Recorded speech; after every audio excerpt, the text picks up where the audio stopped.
La vida de Elías. Arthur Walkington, Pink. La prueba de la fe. Y fue a él palabra de Jehová, diciendo, apártate de aquí, y vuélvete al oriente, y escóndete en el arroyo de Querit, que está delante del Jordán. Primer libro de Reyes 17, 2 y 3. Como indicábamos en el último capítulo, no era meramente para proveer a Elías de un refugio seguro que le protegiera de la ira de Acab y Jezabel que Jehová dio esta orden al profeta, sino para hacer patente su disfavor contra su pueblo apóstata. La desaparición del profeta de la vida pública era un juicio adicional contra la nación. No podemos dejar de indicar la analogía trágica que prevalece en mayor o menor grado en la cristiandad. Durante las últimas 2 o 3 décadas Dios ha apartado por la muerte a algunos de sus siervos fieles, y, no solo no los ha reemplazado por otros, sino que de los que quedan cada día aumenta el número de los que él aísla. Fue para gloria de Dios y para bien del profeta que el Señor le dijo, apártate de aquí. Escóndete. Fue un llamamiento a la separación. Acab era un apóstata, y su consorte una pagana. La idolatría abundaba por todas partes. El hombre de Dios no podía simpatizar ni tener comunión con tal horrible situación. El aislarnos del mal nos es absolutamente indispensable si queremos guardarnos sin mancha de este mundo. Santiago 1, 27. No solo separación de la impiedad secular, sino también de la corrupción religiosa. No comuniquéis con las obras infructuosas de las tinieblas. Efesios 5, 11. Ha sido el mandato de Dios en toda dispensación. Elías se levantó como el testigo fiel del Señor en días de alejamiento nacional, y después de haber presentado el testimonio divino a la cabeza responsable, el profeta había de retirarse. Es deber indispensable volver la espalda a todo lo que deshonra a Dios. Pero, ¿dónde habla de ir Elías? Antes había morado en la presencia del Señor Dios de Israel, delante del cual estoy. Podía decir al pronunciar sentencia de juicio contra Acab, y habla de morar aún al abrigo del Altísimo. El profeta no fue dejado a su propia suerte ni a su voluntad, sino que fue dirigido al lugar que Dios mismo habla designado, fuera del real, lejos del sistema religioso. El Israel degenerado habla de conocerle solo como el testigo contrario, no habla de tener lugar ni tomar parte en la vida social y religiosa de la nación, habla de volverse al oriente, de donde sale el sol, ya que el que se rige por los preceptos divinos no andará en tinieblas, mas tendrá la lumbre de la vida. Juan 8, 12. En el arroyo de Querit que está delante del Jordán. El Jordán señalaba los límites del país, tipificaba la muerte, y la muerte espiritual estaba ahora sobre Israel. Pero,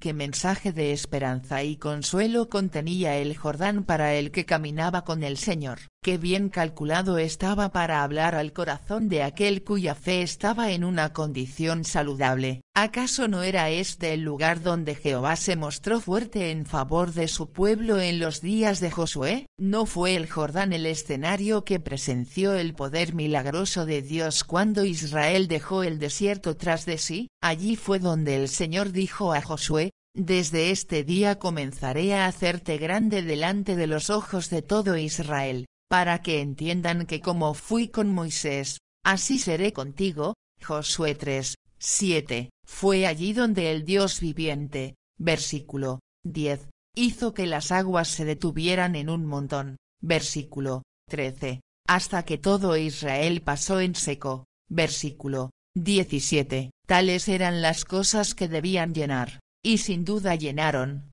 la mente del tisbita cuando su Señor le mandó a este mismísimo lugar. Si su fe estaba en ejercicio, su corazón había de estar en perfecta paz, sabiendo que el Dios que obraba milagros no le abandonaría allí. También fue por el propio bien del profeta que el Señor le mandó esconderse. Estaba en peligro de otra cosa, además del furor de Acab. El éxito de sus súplicas podía venir a ser una trampa, podía llenarle de orgullo e incluso endurecer su corazón ante la carnalidad que asolaba el país. Con anterioridad había estado ocupado en oración secreta, y entonces, durante breve tiempo, había confesado y testificado bien delante del rey. El futuro le reservaba todavía un servicio mejor, ya que vendría el día cuando no solo testificaría de Dios, en presencia de Acab, sino que derrotaría y desharía las huestes reunidas de Baal y,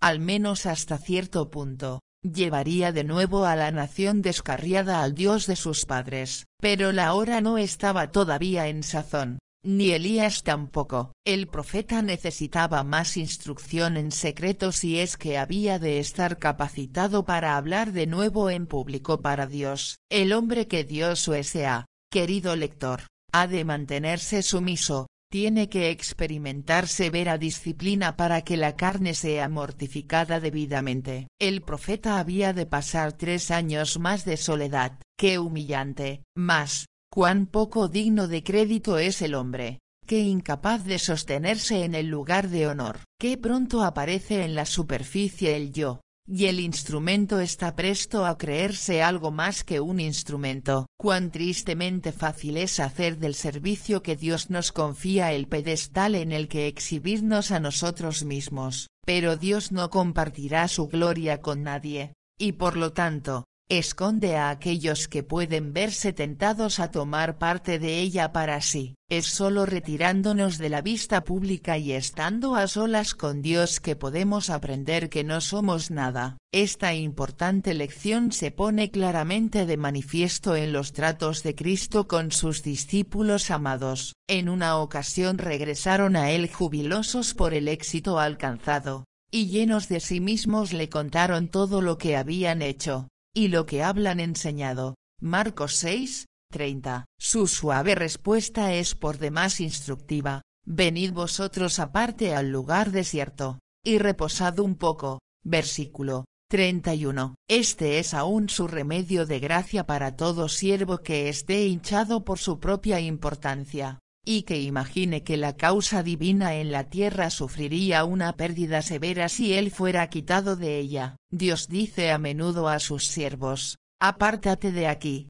Escóndete. A veces es por medio de la frustración de sus esperanzas ministeriales, por el hecho de la aflicción o por una pérdida sensible, que se cumple el propósito divino. Bienaventurado el que puede decir desde el fondo de su corazón: sea hecha la voluntad del Señor. Todo siervo que Dios se digna os hará de pasar por la experiencia de la prueba de Kerit antes de estar realmente preparado para el triunfo del Carmelo. Este es un principio invariable en los caminos del Señor. José sufrió la indignidad de la cisterna y la prisión antes de llegar a ser gobernador de todo Egipto, inferior solo al rey. Moisés pasó la tercera parte de su larga vida detrás del desierto, antes de que Jehová le concediera el honor de acaudillar a su pueblo sacándolo de la casa de servidumbre. David tuvo que aprender de la suficiencia del poder de Dios en la labranza, antes de ir y matar a Goliat en presencia de los ejércitos de Israel y de los filisteos. Este fue,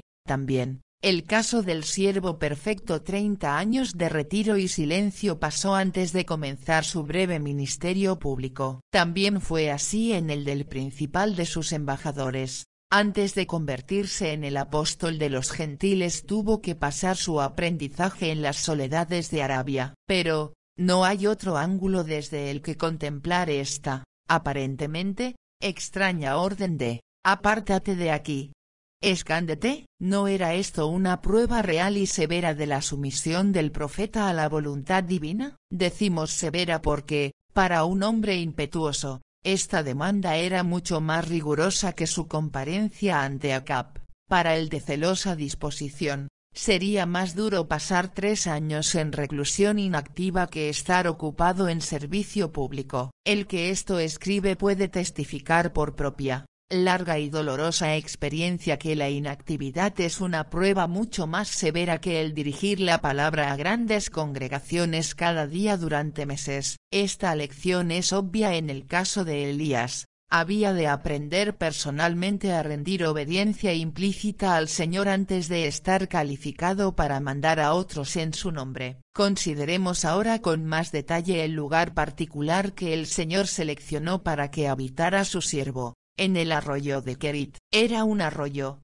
no un río, un arroyo que podía secarse en cualquier momento. Dios rara y pone a sus siervos, o incluso a su pueblo, en medio del lujo y la abundancia. El estar repleto de las cosas de este mundo demasiadas veces significa alejarse de los afectos del dador. Cuán difícilmente entrarán en el reino de Dios los que tienen riquezas. Lo que Dios pide son nuestros corazones, y, a menudo, estos son puestos a prueba. Por regla general, la manera en que son sobrellevadas las pérdidas temporales pone de manifiesto la diferencia entre el cristiano real y el hombre mundano. Este último se descorazona completamente por los reveses financieros y, a menudo, se suicida. ¿Por qué? Porque su todo se ha perdido y no le queda nada por lo que vivir. Como contraste, el creyente verdadero, aunque sea sacudido con severidad y esté profundamente deprimido por un tiempo, recuperará el equilibrio y dirá: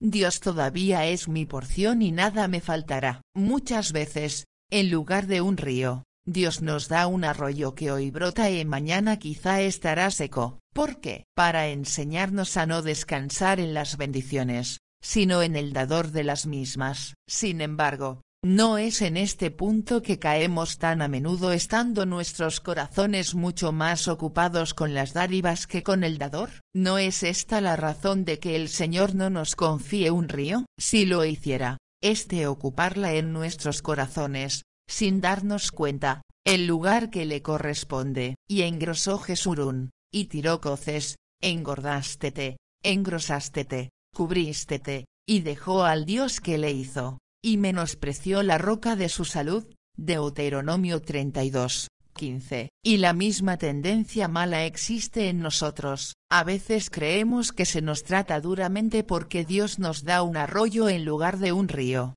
pero ello es porque conocemos tan poco nuestros propios corazones. Dios ama demasiado a los suyos para dejar cuchillos peligrosos en manos de niños. ¿Cómo había de subsistir el profeta en un lugar como aquel, de donde habla de venir su comida?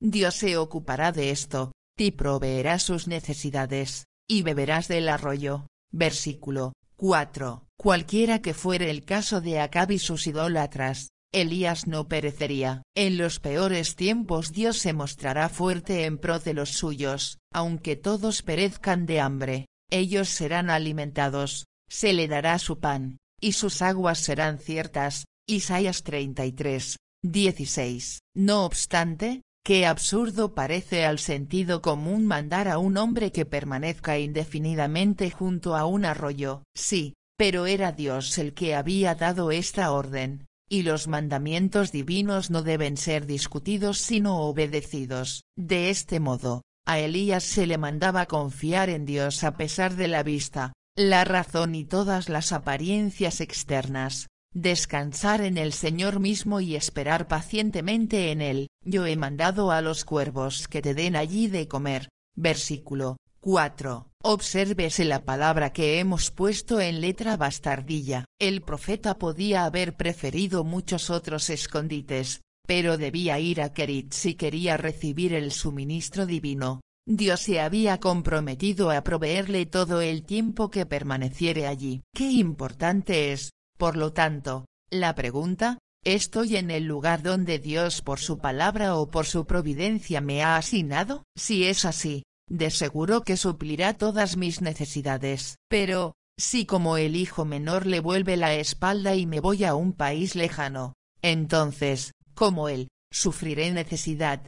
¿Cuántos de Dios ha habido que han trabajado en alguna esfera humilde y difícil con el rocío del Espíritu en sus ministerios, y que, cuando recibieron una invitación de trabajar en algún lugar que parecía ofrecer más amplio campo, y mejor paga, cedieron a la tentación, entristecieron al Espíritu, y vieron terminada su utilidad en el reino de Dios? El mismo principio es aplicable con igual fuerza al resto del pueblo de Dios. Ha de estar en el camino, Génesis 24, 27, designado por Dios para recibir las provisiones divinas. Sea hecha tu voluntad precede a danos hoy nuestro pan cotidiano. Pero hemos conocido personalmente a muchos que profesaban ser cristianos, los cuales residían en alguna ciudad donde Dios envió a uno de sus calificados siervos, quien alimentaba sus almas de grosura de trigo, y éstas prosperaban. Pero recibieron alguna tentadora oferta de medrar en los negocios y mejorar su posición en el mundo en algún lugar distante. Aceptaron la oferta, recogieron sus tiendas, pero entraron en un desierto espiritual donde no había ministerio edificante alguno. Como consecuencia, sus almas hambrearon, sus testimonios de Cristo fueron arruinados, y sobrevino un periodo de retroceso espiritual sin fruto, de la manera que Israel antiguamente tenía que seguir la nube para obtener la diaria provisión de maná. Así también nosotros debemos estar en el lugar ordenado por Dios para que nuestra alma sea regada y nuestra vida espiritual prosperada. Veamos, a continuación, los instrumentos que Dios seleccionó para ministrar a las necesidades corporales de su siervo. He mandado a los cuervos que te den allí de comer. Se nos sugieren aquí varias líneas de pensamiento. Primero,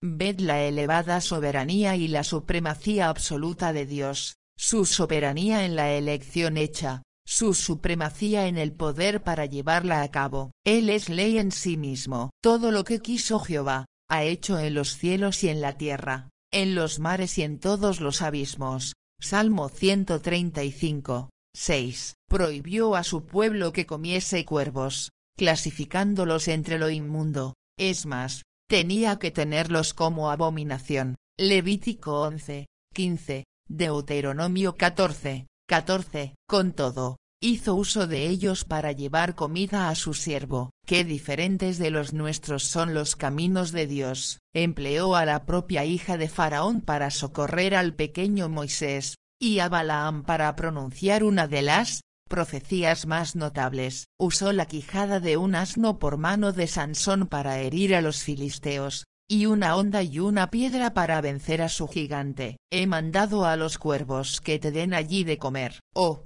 ¡qué grande es nuestro Dios! Las aves del cielo y los peces de la mar, las bestias salvajes del campo, aun los mismos vientos y las olas le obedecen. Así dice Jehová, el que da camino en la mar, y senda en las aguas impetuosas, el que saca carro y caballo, ejército y fuerza. He aquí que yo hago cosa nueva, presto saldrá a luz. ¿No la sabréis? Otra vez pondré camino en el desierto, y tíos en la soledad. La bestia del campo me honrará, los chacales, y los pollos del avestruz sí.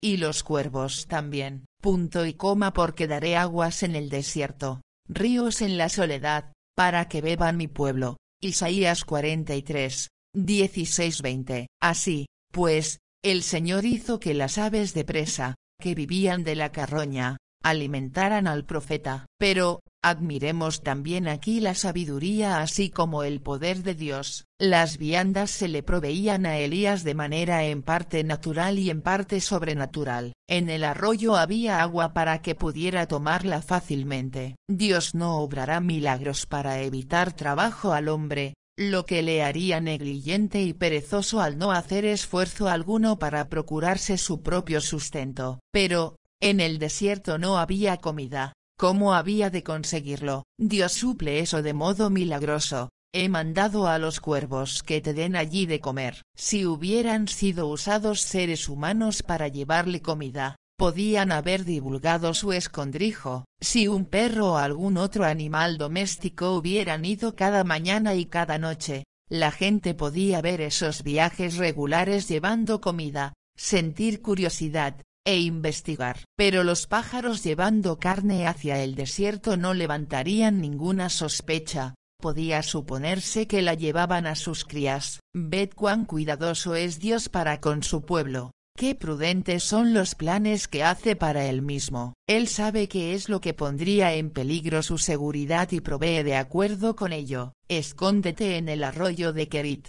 Y yo he mandado a los cuervos que te den allí de comer. Ve inmediatamente, sin abrigar duda alguna, sin vacilar. Por contrario que sea a sus instintos naturales, esas aves de presa obedecerán el mandato divino. Esto no ha de parecer improbable. El mismo Dios que las creó y que les dio su particular instinto, sabe cómo dirigir y controlar dicho instinto. Él sabe cómo interrumpirlo y contenerlo según su buena voluntad. La naturaleza es exactamente como Dios la hizo, y su permanencia depende enteramente de él. Él sustenta todas las cosas con la palabra de su potencia. En él y por él todas las aves y bestias, lo mismo que el hombre, viven, se mueven y son, por tanto, él puede interrumpir o alterar las leyes que ha impuesto sobre cualquiera de sus criaturas cuando lo cree conveniente. ¿Juzgase cosa increíble entre vosotros que Dios resucite los muertos?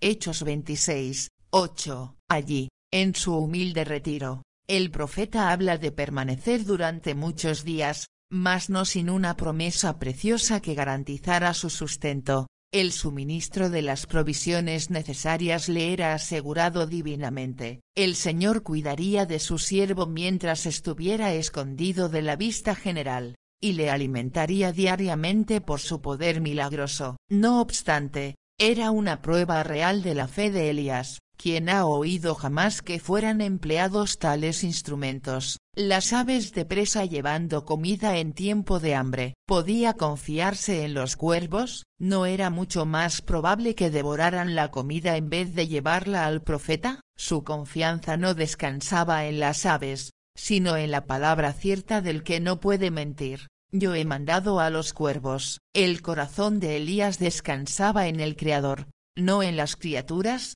en el Señor mismo, no en los instrumentos. Qué bienaventurado es ser elevado por encima de las circunstancias, y tener prueba segura de su cuidado en la inefable promesa de Dios.